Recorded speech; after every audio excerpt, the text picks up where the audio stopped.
कर सकते।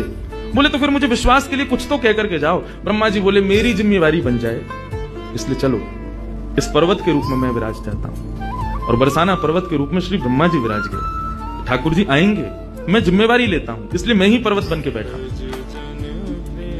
ब्रह्मा जी ने जाकर के प्रार्थना की। ठाकुर जी बोले मैं तो सच में ही भूल गया था कि मुझे जाना है। बोले भगवान वो बहुत प्रतीक्षा कर रहे हैं आपकी। वृषभानु जी का भजन कैसा बताया। वृषभानु जी की एक ही इच्छा है कि मेरे पास जो पुत्री रूप ठाकुर जी का आवे, ठाकुर जी मोहिनी बनकर के आए तो 33 कोटि देवताओं के हृदय में ठाकुर जी के प्रति वात्सल्य भाव प्रकट नहीं हुआ, प्रेम भाव प्रकट नहीं हुआ, कुछ और ही भाव था उन देवताओं का।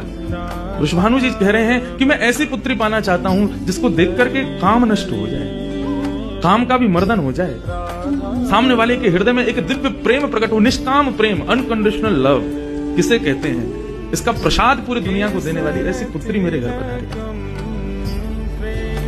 स्वार्थ सिद्ध प्रेम सब करना जानते हैं, लेकिन निस्वार्थ प्रेम किसे कहते हैं, वो ठाकुर जी का वो शक्ति स्वरूप ही सबको बता सकता है। ब्रह्मा जी की प्रार्थना हुई ठाकुर जी से। ठाकुर जी अपने वैकुंठ में विचरण कर रहे हैं, विचार कर रहे हैं कैसे करूं, नंद यशोदा के यहाँ भी जाना है, देवकी वसुदेव के यहाँ भी पुत्र बनना है, पहले से ही 4 मम्मी पापा हैं हमारे, तो ये 2 मम्मी पापा और कैसे बनाऊं, 6 माता पिता।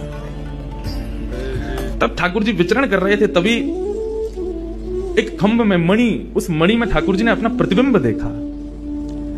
ठाकुर जी अपना प्रतिबिंब नहीं देखते, क्यों? बहुत कम देखते हैं। जब श्रृंगार आरती होती लाल जी की तभी इनको प्रतिबिंब दिखाते हैं, और उस प्रतिबिंब में भी इतने इतराते हैं महाराज, उसमें भी स्वयं को देख करके खुश हो जाते हैं, वाह मैं कितना प्यारा लग रहा हूं। अपना प्रतिबिंब ठाकुर जी इसलिए नहीं देखते क्योंकि स्वयं ठाकुर जी मोहित हो जाते हैं खुद ही पर। जैसे ही ठाकुर जी ने स्वयं का प्रतिबिंब देखा, प्रतिबिंब देख के आगे बढ़े।